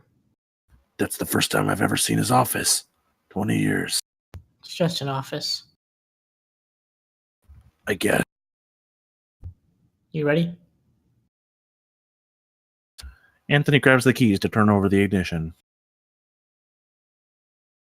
No, don't. Anthony stops. We should get out of here. Just take me back to my home. There's nothing left for you there. There's nothing left for me here. Anthony nods, revs the engine, and drives off. Through the window, Jeff Goldblum lifts a hacksaw into the air and laughs maniacally. Exterior, forest, night. The pickup trucks pull up to the edge of the forest. Bigfoot and Anthony step out. Both men look closely on as bright lights come from within. What is that? Maybe you should hang back. No way, you told me to take a stand, right? Anthony nods. Both men walk deeper into the forest until we can hear a loud rumbling noise as we get closer to the lights. You recognize that noise? No. Interior, exterior, Bigfoot's mansion, night. They get to the tree line and look inside. Construction workers are digging a long ditch right through the middle of where Bigfoot's personal Taco Bell used to be. The wooden structure has been demolished. My Taco Bell! Anthony slaps Bigfoot on the arm and motions for him to follow. They slink through their construction site as all the workers are focused on their business. They build an oil pipeline. Anthony and Bigfoot slip into Bigfoot's room, which is now home to the workers' beds, mattresses, and clothes strewn about. These cocksuckers stole my slumber party beds! Anthony slinks over next to a sleeping worker and grabs a shirt. Check this out. He tosses it to Bigfoot and lands like 5 feet short of him. Wow. I'm not a quarterback. Bigfoot picks the shirt up off the floor. This won't fit me. I'm a big boy. Read it. Bigfoot looks down on the shirt. A big Oil Co. logo on the front. I think we know who paid Gregory. Exterior, forest, night. Bigfoot and Anthony get back to the pickup. Anthony, listen. If you're about to back out on this. No, I'm not. I'm offering you an out. What? The professor already took his. I want to give you a chance to go home since you still have one, you know? Anthony walks over to Bigfoot, places his hand on his broad shoulders. I've got your back. We'll do this together. The two of them jump in the truck. Exterior, Big Oil Company corporate office, day. The huge skyscraper towers over all nearby structures at least double their height. The dirty, rickety pickup truck parked outside. Interior, pickup truck, day. Bigfoot is still decked out in his stealth outfit as both men down some tacos from the earlier bag of Taco Bell. According to Google, CEO of Big Oil Company is Douglas Powers. So, we walk in, ask to meet him, and tell him to his face he's a dick. What Bigfoot undresses. are you doing? Doing what I should have done a long time ago, Anthony. He's back in the buff now. He reaches under the seat, pulls out the dog collar and leash. Listening to you. Exterior, Big Oil Company corporate office, day. Anthony walks toward the office building, holding the leash, which leads to Bigfoot's neck. Bigfoot's tongue hangs out of his mouth. He walks on his hands and knees. This fucking hurts! Shh, dogs can't talk. The two close the gap from the truck to the building. Ready? Bigfoot nods and barks. Woof! Anthony smiles. Interior, Big Oil Company corporate office, day. The two walk in. It's like a tiny city inside. People coming and going. No one even seems to notice Anthony walking a dog. There's a building map on the wall. They approach and scour it for the right office. The receptionist behind the front desk walks over to them, hugging an iPad like it's her child. Oh my god, your dog is so cute. She bends over and starts petting his face. You are so cute. Yes, you are. Why do you smell like a taco? It's his dog food. Taco flavored. The receptionist stands up. They sell taco-flavored dog food? Yes, they definitely do. What kind of dog is he? He's a mountain dog. Like a Bernese mountain dog? Yep, that's him. Bernese Mountain. Those grow up to 120 pounds. He's a fatty. Brr, brr, brr, brr, brr, brr. He loves to eat all the time. It's eat. He's got really odd coloring for a Bernese. Yeah, it was one of those bad breeders. They dyed his fur and, like, beat him with sticks or... Oh my gosh, that's so sad. Yeah, so, yeah, kind of saved him. Adopt, don't shop. You saved 2 lives. Yes, his life. And my life. Do you ever wonder what you would do without him? All the time. I have a 4-year-old pit bull, and I adopted, and I'm sorry to interrupt, but, we would like to see Douglas Powers. She laughs. you must have an appointment? Yes, certainly we do. Your name? She whips the iPad out and starts ferociously tapping on it. Yes, my name is... Well, my name is what you want. And it is... Yes, the name that I have, the name that I was born with, the name I go by, that name that you requested, the name is... Bigfoot shakes his head. He jumps on the receptionist and knocks her to the ground. The iPad falls from her hands and crashes, shattering the screen and turning off. Oh my god, oh no, oh my god, my life is in there. I'm so sorry. Bigfoot tries to play with her on the ground. He's got her mounted. He licks her face. Please get this animal off of me. Rocky, back. The receptionist looks Bigfoot in the eyes. I remember your appointment now. Yes, I believe it's under Bigfoot? Bigfoot backs up and sits on his bed like a dog. Mr. Powers has been expecting you to come by eventually. She shakes her head and dusts herself off. Elevator is to the right. When you're inside, head to the top floor and go to your left. At least pretend you're still a dog until you get in his office. The two of them walk off. And you're paying for me to get a new iPad, you asshole. Anthony nods as they enter the elevator, where Bigfoot clicks on the top floor button. Light, upbeat music plays. We don't have the advantage anymore. He knows we're coming. Yes, we do. Bigfoot reaches in his fur and pulls out Gregor's handbook. Put the hell, put that away. We just threaten him, he clears my name, and we move on. Easy. Nothing is ever easy, Bigfoot. Interior, Douglas Powers' office, day. Immaculately clean and simply enormous. It makes Gregory's office look like shit in comparison. A monitor shows the elevator as Bigfoot brandishes the handgun. Douglas Powers watches the footage. Surrounding him, a group of 4 guards with automatic rifles. Gentlemen, stay sharp. This meeting may have transformed itself into a showdown. Back in the hallway, the elevator dings and the doors open. Bigfoot and Anthony stroll out to the left and heads toward the office. The double doors swing open and Douglas walks out, flanked by his guards. Now this is quite outstanding. The terrifying beast has been tamed and made into a pet. They've got big guns. Maybe I should keep it holstered. Now, I hate to be boorish, but I must insist. I know that you're packing, and that frankly will not be permitted during our rendezvous. So please, leave your firearm behind. Bigfoot reaches into his fur and places the gun on the floor. You should be on your feet! Let's have a look at you! Bigfoot gets up. He towers over the small, burly Powers. Magnificent. He smiles. Please, come in. Let's commence. Bigfoot and Anthony walk into the office, where 3 chairs have been arranged in a circle around a table. A wrapped present sits on the table. Whichever seat you deem most comfortable. Bigfoot and Anthony sit down in 2 of the chairs. Wonderful.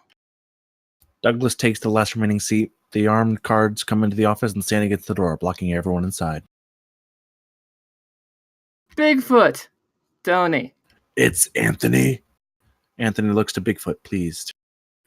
An admission of guilt is most appropriate apology I can think of. So, I must say, I am the man responsible for your unfortunately necessary relocation, Bigfoot. Aha! Yes! Aha, indeed. If it offers you any emotional support at all, know that this company will save thousands of dollars because of your sacrifice. Excuse me? Was I confusing? I'm commending you on your assistance with this project. Anthony and Bigfoot look each other in the eyes. What? What project? The pipeline, Bigfoot. Please tell me, you were aware of our agreement, yes? No, I was not. Douglas's face turned sour. I worked out all the details with your agent, Gregory. In return for your cooperation, we'd fund your newest film, a found footage horror, I believe. About this. Well, Bigfoot, I hesitate to insinuate that you're not being truthful. However, the movie was clearly filmed and with you in the lead, no less. That wasn't me. Douglas crosses his legs and chuckles. And who would you expect me to believe played you? Maybe I swear to God, if you say John Gonzalez, I'm gonna lose my shit. Daniel Day-Lewis? Okay, that's a fine comparison. You're a liar. That is a substantial accusation. Bigfoot gets to his feet. The armed guards cock and train their rifles on him. He sits back down. If you thought I knew about this deal, you wouldn't apologize. You know that I didn't know about it. Quit bullshitting me. Douglas smiles. Genius. Douglas stands from the chair and paces around the others in a circle. I'll dispense with the niceties then. You are living you're a living, breathing creature that demands a sense of wonder, but you are in my way. The purpose of my position is to figure out how to do the jobs that need to be done for less cost. I pinch proverbial pennies where necessary, whether it saved me 5 or 5 million. In your case, the number was $4,322. You framed me for murder and burned my house down over $4,000. Absolutely. Anthony and Bigfoot are aghast. Keep in mind, Bigfoot, this wasn't personal. It was business. To you it's business, but to me it's personal. That's the purpose for that present directly in front of you. Now, I know this won't be atonement for you and all that you suffered, but it's for you regardless. Bigfoot picks the present up, shakes it to his ear. Fret not, it isn't fragile. Bigfoot throws the present with all his might through the plate glass window, and it falls to the earth with a loud thud. Disappointing. You'll pay for this. That's so. How might you incur your wrath upon me? You cannot attack me, or you will be killed by me. You cannot go to the press, as you're wanted for murder. And if you claim innocence, they will find the bodies. Jesus, you killed those poor people? Did I pull the trigger? No. But I supplied the ammunition, so in a way, you could say yes. Your pal Gregory was more than happy to supply some of your hair to plant on the bodies as well. Meaning, well, your DNA is on the scene as well. Bigfoot realizes the trouble he's in. So, if I were to summon them, the police could be here in 2 minutes through animal control, though animal control might be more appropriate. Your desire to fight your fate is admirable, but equally admirable to admit defeat. Anthony remains quiet. Bigfoot can't bring the words to argue. Your home is no longer your home. And frankly, I don't give a damn where you go from here.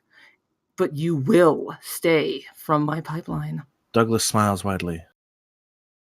It's been an honor. The armed guards move in close to Bigfoot and Anthony and stand over them. Exterior, Big O Company corporate office, day. Bigfoot walks on his hands and knees down the sidewalk, head bowed to the ground and leash dragging behind on the ground. Anthony behind him. Bigfoot stops. This fucking stuff sucks. Yeah, it does. A small group of people are formed around the present Bigfoot whipped out the window. What do you think it is? I don't care. I just want to be back on my feet. What do we do next? I don't know. Bigfoot looks up to him. What do you mean you don't know? I mean that I don't know, Bigfoot. You're giving up? What else can we do? Take a stand! We found out who burned your house down. There's nothing we can do. They planned everything out. We can't win. I thought you cared about me. I do, but You said you'd help me. I lost my home. I have nothing left. you're not the only one whose lives are gone. I don't have a job anymore. I'm going to lose my home. I have nothing left either. Bigfoot stops. I'm giving up, Bigfoot. Maybe it's time you do the same. Anthony walks off.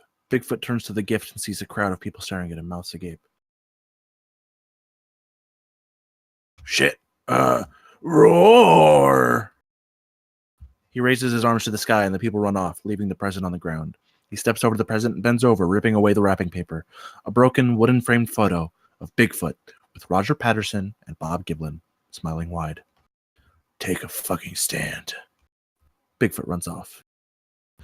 Interior, Anthony's childhood home, day. The front door is propped open with a brick as Anthony brings a box of stuff in. He heads into the basement, which is nice and cleaned out. A couple other boxes sit down there. Anthony's mom hangs his clothes on a makeshift curtain rod. He plops down on the bed. A small window allows the sunshine to lighten his eyes. He laughs a bit.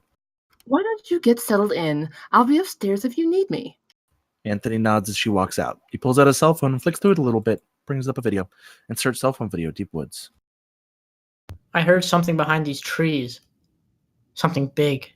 The camera pops through the trees again. Bigfoot is walking incredibly stilted. It looks like he's never walked before. The twig snaps. Bigfoot dramatically turns to the sound. Who's there? Cut. And cell phone video footage. Anthony sighs and looks out the window. Exterior forest, day.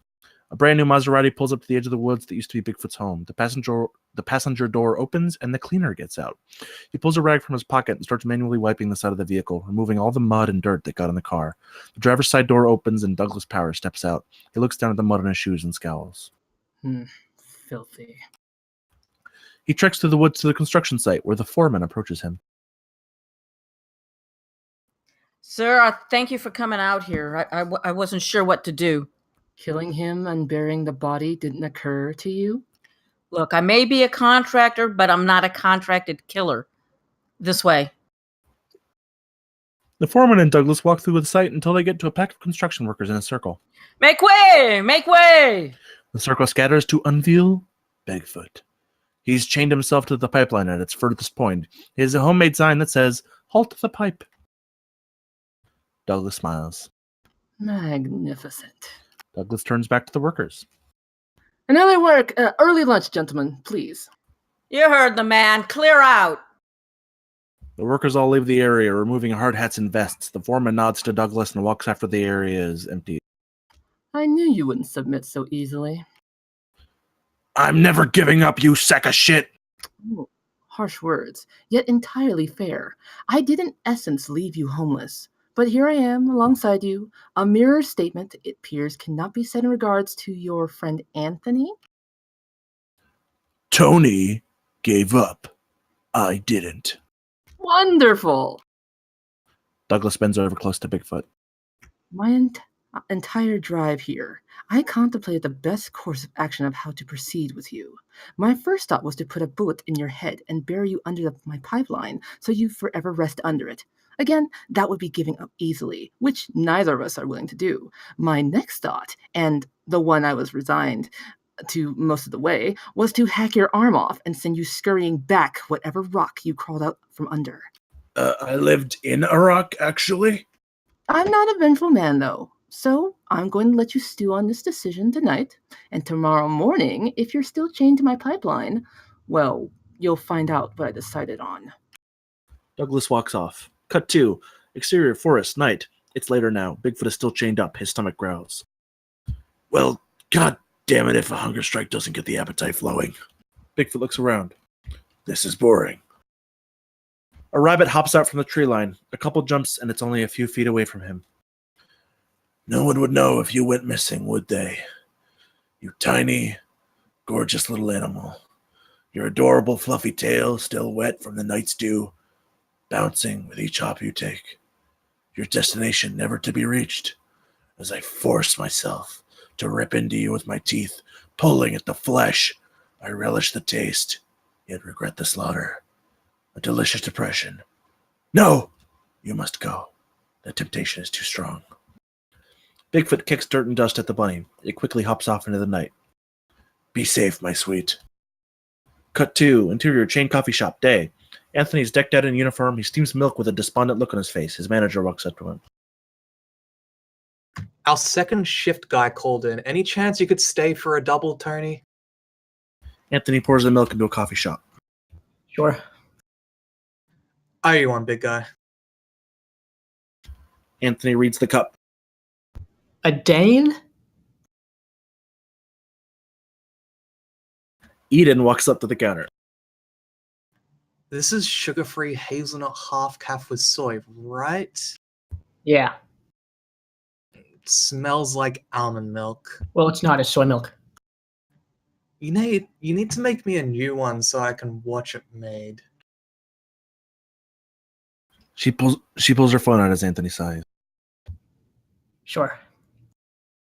Exterior forest, day. Bigfoot snores while still attached to the pipeline. The foreman walks forward.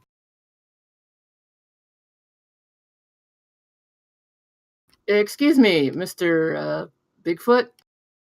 Bigfoot coughs to life. Is that you, Gordita?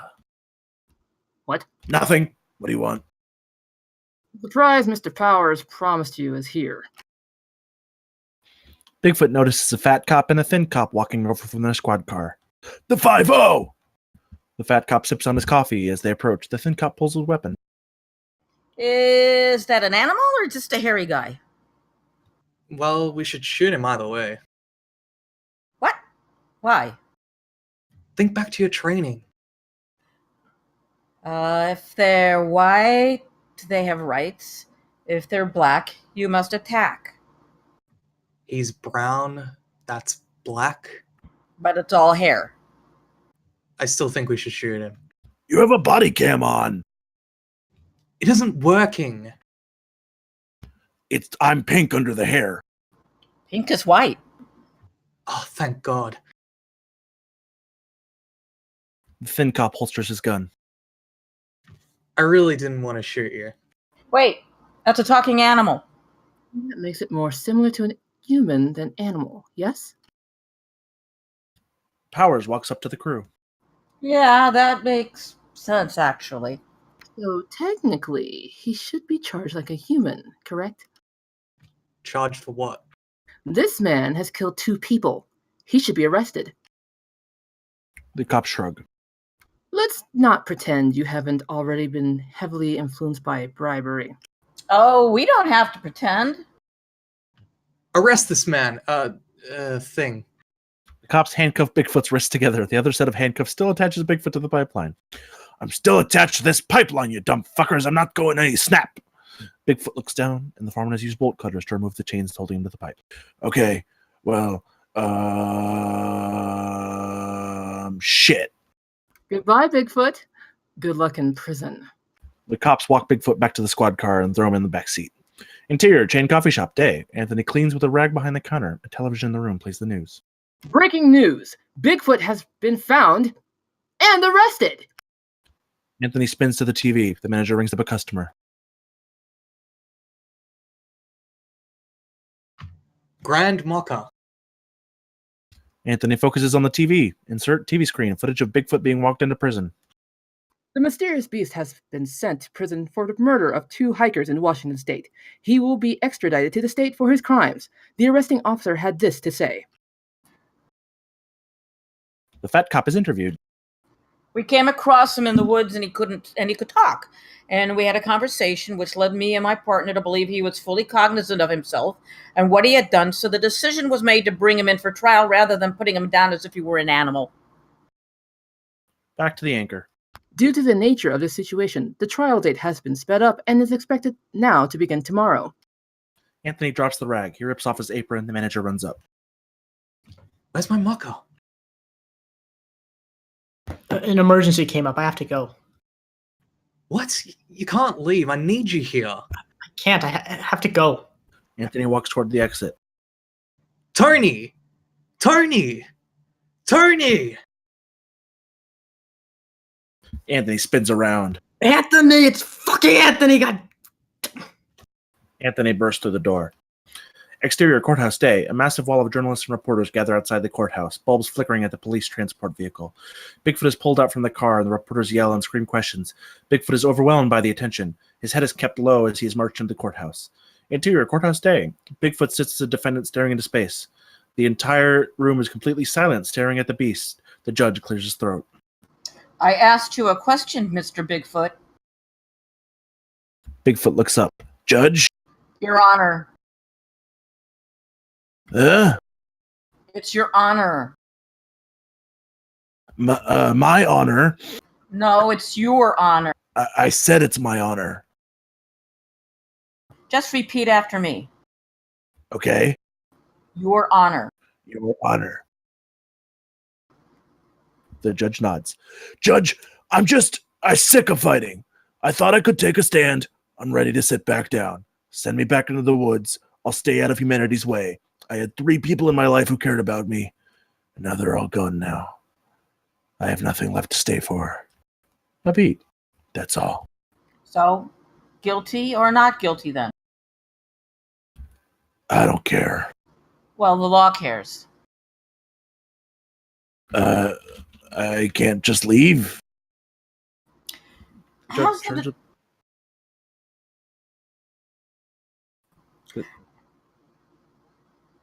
has the defense informed their client that he can't just walk away from these charges?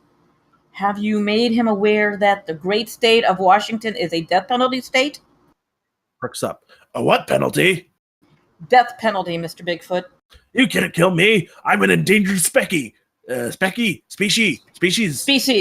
I'm an endangered species. So, not guilty then. Not fucking guilty. The entire courtroom goes into a buzz. The judge slams his gavel. Order! Order! Trial montage. Later, the prosecutor stands before the jury, opening arguments. The defense attorney defends his client. The prosecutor shows image of the dead hiker bodies. The hair is confirmed to be off of Bigfoot. Douglas Powers points angrily at Bigfoot. The security footage of Bigfoot holding a pistol is shown. The defense grills Douglas, yelling and screaming. The defense calls Professor Henderson, who flails his arms about wackily. Jeff Goldblum adjusts his glasses and comments, making the entire courtroom laugh. End trial montage. Defense, do you have any further witnesses? The defense attorney jumps to his feet. Yes, Your Honor, we have one final witness. The defense calls Anthony Esposito. Anthony walks to the stand. Bigfoot and Anthony exchange smiles. They still care for each other. Anthony steps in the stand, but trips into his seat. Up. The bailiff approaches. Do you swear to tell the truth, the whole truth, and nothing but the truth? I do. Please state your name for the court. Anthony Esposito. And what is your relationship with the client? He's my client. Bigfoot tears up. Anthony looks at him, smiles, and my best friend.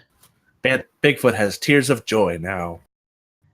What is it about him that endears you to him?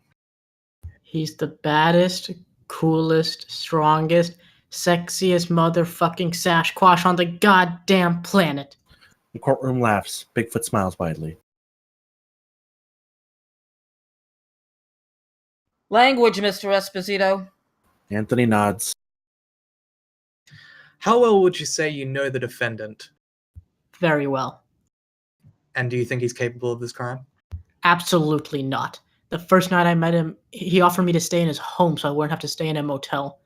The only reason he doesn't have a home is because the big oil company faked this whole video so they could save some money. They burned his house down and they're constructing a pipeline there now. Gasps from the audience. Douglas Powers looks perturbed. Bigfoot may not be a man, but he's more human than Douglas Powers. The audience cheers. Woo! The prosecutor slams his fist on the desk. Douglas Powers gets up, shaking his head, and walks out of the courtroom. The judge bangs the gavel, trying to gain a semblance of order. Bigfoot and Anthony lock eyes and smile. They know they've won. Exterior prison day. Anthony leans against a rental car. A buzzer goes off, and the gate to the prison opens. Bigfoot strolls out. Thanks for coming back, Anthony. I'm sorry I gave up on you. Bigfoot smiles. You didn't. Bigfoot and Anthony give a big hug to exterior forest night. The gorgeous wife and the asshole walk through the woods. Familiar steps fall around them. Bigfoot pops out from the trees. Roar! Oh no! Wait. The asshole reaches into his bag, pulls out a pristine Taco Bell bag. Bigfoot's eyes widen. The asshole rips the food from the back and hands it over. Bigfoot starts pounding tacos. See? He's just hungry. Bigfoot walks off. See you guys, have fun. Ding, the classic Taco Bell rings and the logo pops up. This is a commercial. Exterior forest day. Protesters line the entire length of the pipeline. Exterior management agency day. Anthony scrapes Gregory's name off the window. Interior, Good Morning America. Bigfoot sits being interviewed by the hosts. What is it like living under a rock? I lived in a rock, actually. The audience laughs. Exterior forest day. The protesters cheer as the pipeline's being removed. Douglas Power stands in the mud watching and scowling. A crane drops over a large section of the pipe and mud sprays all over him. He's covered head to toe. Interior basketball stadium day. It's halftime at the stadium. Bigfoot stands at half court with a Portland Trailblazers jersey with his name on the back. In place of a number is a footprint. The crowd cheers and he waves. Exterior management agency day. Anthony looks on smiling at the window. It bears his name now. Interior exterior Bigfoot's mansion day. Bigfoot looks on as hundreds of people help rebuild his home. The professor walks up and they shake hands and hug. Interior hipster coffee shop day. Anthony stands in line. He's perfectly content to be there. Interior management agency day. Anthony bursts into the office holding 4 cups of coffee. He walks up to his desk and to his new assistant, Benny's son. He hands him a cup of coffee. Thank you, sir, and thank you for putting blinds in that window. Anthony looks up to the window that used to shine directly in his eyes. Your morning appointments are both here. Thank you. He walks into Anthony's office where Bigfoot and Jeff Goldblum are seated in front of the desk. Jeff Goldblum, I love you. I think you're a good guy, but fuck you. Listen, I am here to see Anthony first. He told me 8 a.m. and it's 8 a.m., so that's, well, me. My appointment is at 8 a.m., you lying sack of shit. Guys, please. Anthony hands them both a cup of coffee. The last one's for himself. Your meeting is together. Interesting. Yes, well, that is interesting, isn't it?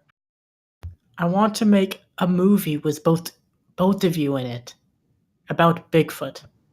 A Bigfoot movie? Yes. A me movie? Yes. I don't know. Does anyone want a movie about Bigfoot? They do. Yeah, I don't know. I don't know. That's being in a Bigfoot movie would be the best idea for me at this point in my career. I mean, who would I even play? Yeah, who do I play? You play yourselves.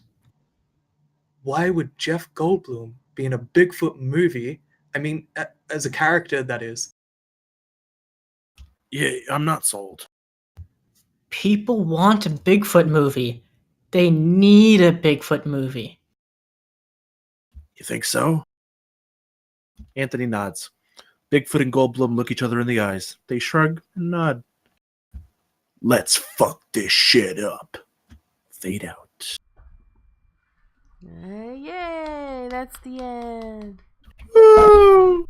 Oh Woohoo! Good job, everybody. yeah! Now you know why I normally print my scripts out, because if I'm looking at the script in PDF form, it screws up my ability to to deliver the lines. It's all good. Okay. Well, you still nailed it. Everyone did a great job, and thank you so much, Benjamin Hickey, for submitting your script. Bigfoot Lives. Let's start with the feedback now, starting at the top of our list with Frog. What were your thoughts on the script? First of all, I would like to thank Hickey for sharing the script. It was very fun, and I laughed. I like the structure. I think the structure is really solid, but and I like the characterization of Bigfoot. That was really good. But the problem is that Anthony isn't characterized, and he's our point of view character pretty much. He's how we're introduced to Bigfoot's personality. He's the one who drives us through the story. So it's just he needs to be just more depth, and you have so much space because this is a skinny script of 93 pages, so you definitely have a lot of pages to work with to build up Anthony, to give him his own personal arc, his own personal storyline. at the beginning of the script especially felt very inconsistent. At first he was, high, like nervous, but then, like 3 pages later, he's making these sassy comments and talking back. When he's first introduced to Bigfoot, he's sort of nervous, and like literally the next page, he's doing the same, snarky behavior. So I think there's room for easy room for a character arc where if he starts off as that shy, assistant guy, and then has to, be morph into this role of this confident agent dude who has to work with this, intimidating personality, which is Bigfoot. And I think really the only weak link is Anthony, which would like make the script really solid. But as of now, there's lots of good moments. It's really funny, and that's all I have to say.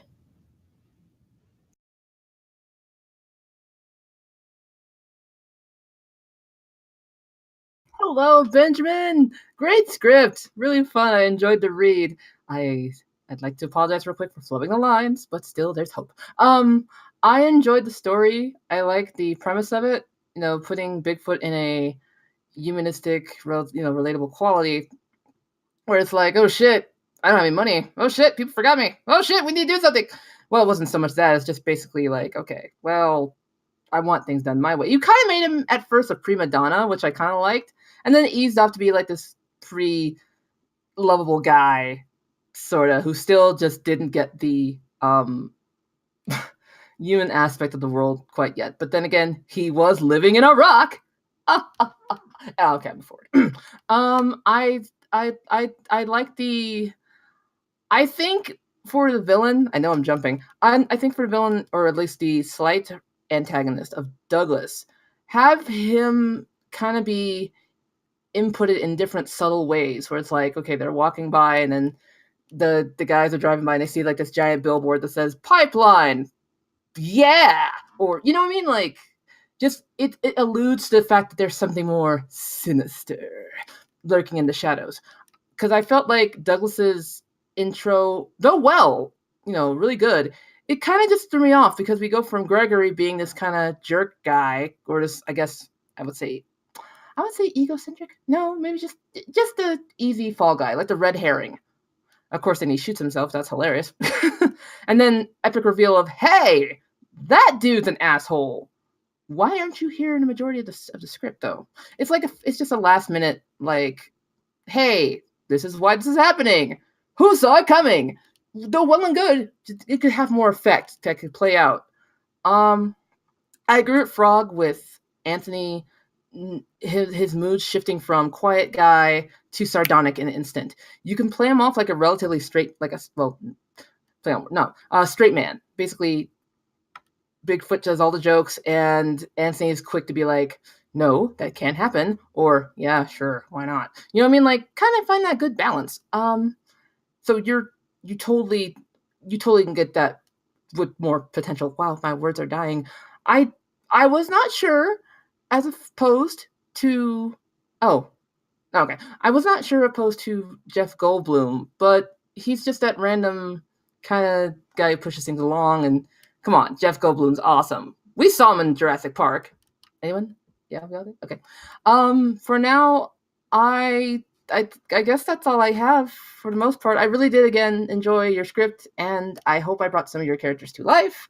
And who's next on the review list? Well, I'm glad you asked, Jux. The next person on the list is Kelly. Kelly, what were your thoughts? Who, me? I like the script, but there was a real lack of character development. With the exception of Bigfoot.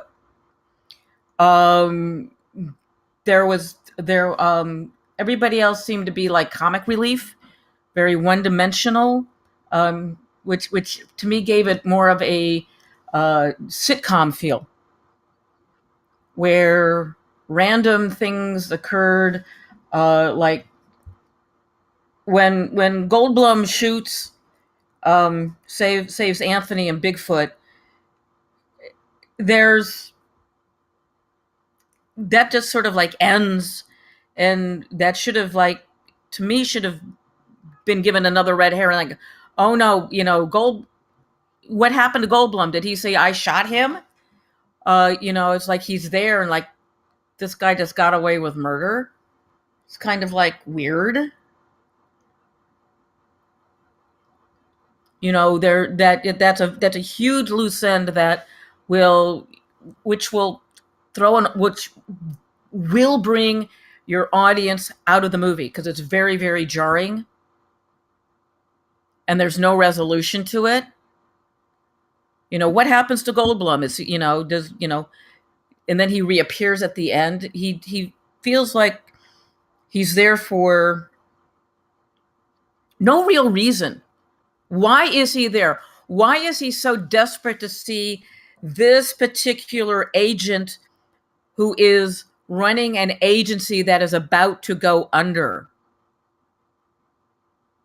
You know, why is he there? It's like, it's sort of like, is this just because it's the name recognition for you, for the script, and it's funny that, that you're implying that Goldblum is a washed up actor who has to go to Washington State to see a third-rate agent in Washington State?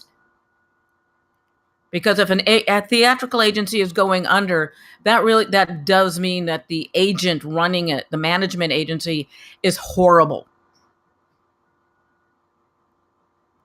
So you have to think about that. I would like to see some background, some more, again, with Anthony having some, knowing a little bit about his story, a little bit more about Gregory. Why is Gregory a drunk because his management company is going under? And that's why he took the $5 million. That's really a awfully large sum of money to frame what up until this point is a mythological creature. Let's have Sasquatch. And it's just, there's some things that are convoluted and confusing, which if Gigantic Gonzalez. Who is he? Who is Giant Gonzalez? I don't know who this character is, and why is there a rivalry?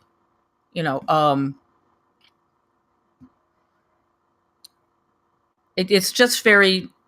It got confusing for me, but I think that's just a matter of tightening up characters and being more specific as to who they are and what they want.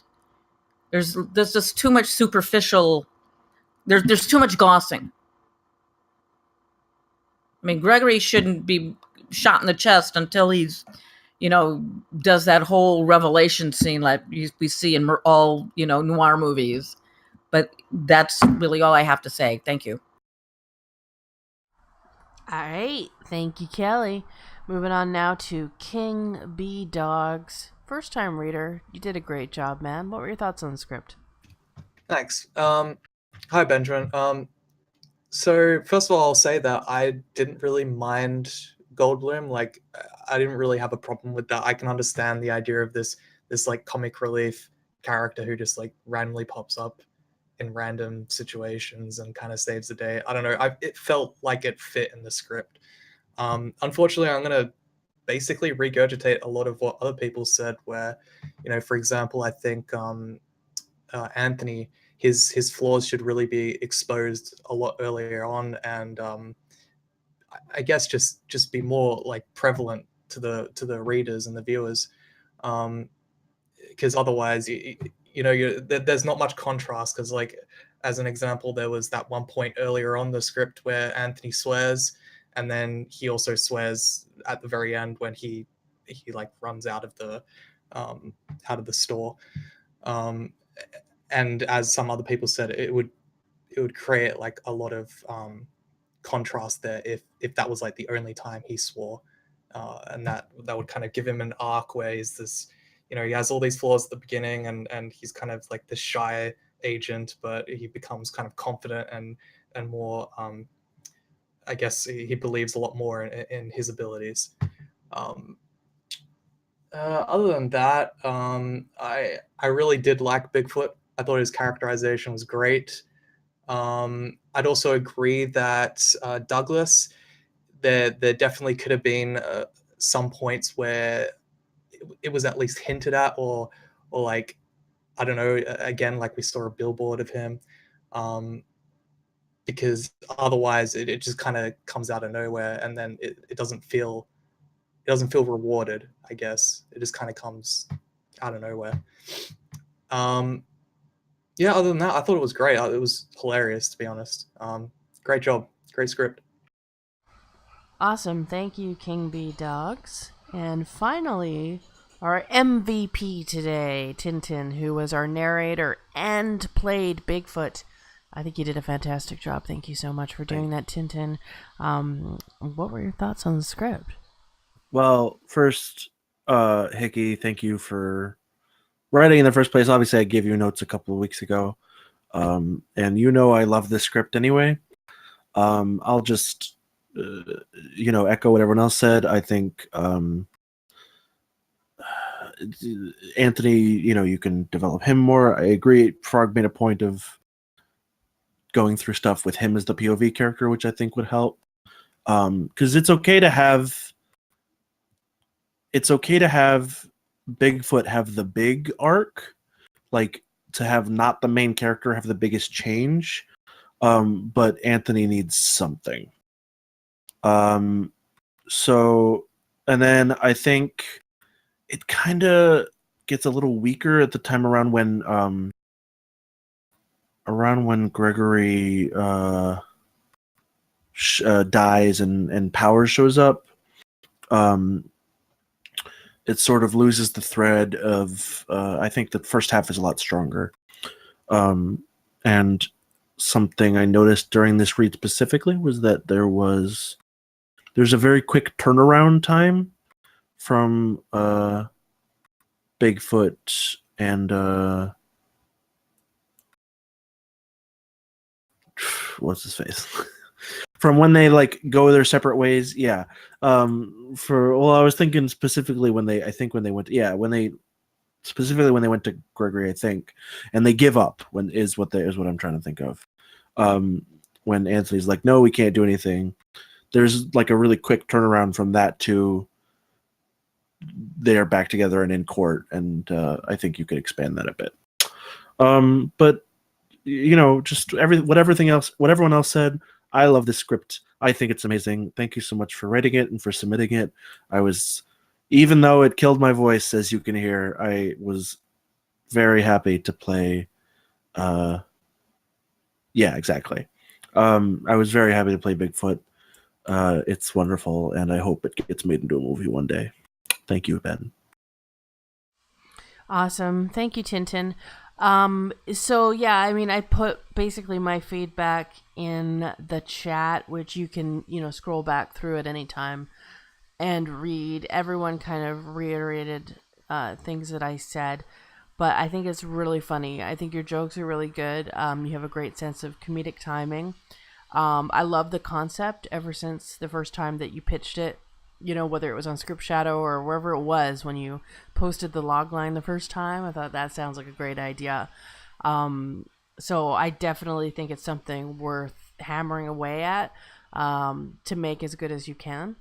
And I think adding some depth to Anthony and just fleshing it out a bit more is going to be a big help with that. So thank you again, Benjamin, for submitting your script. Thank you so much to my table readers who did a really great job today. And if you guys are watching out there and you'd like to have a script table read by us, just go to twitchtablereads.com, click on submit your script. It's free, and we do it every Friday. And that is the end of our show. We'll be back next week at 4 p.m. Pacific, 7 p.m. Eastern. Say goodbye, everybody. Bye. Bye. Bye. Forgot my push to talk key. Bye. Bye.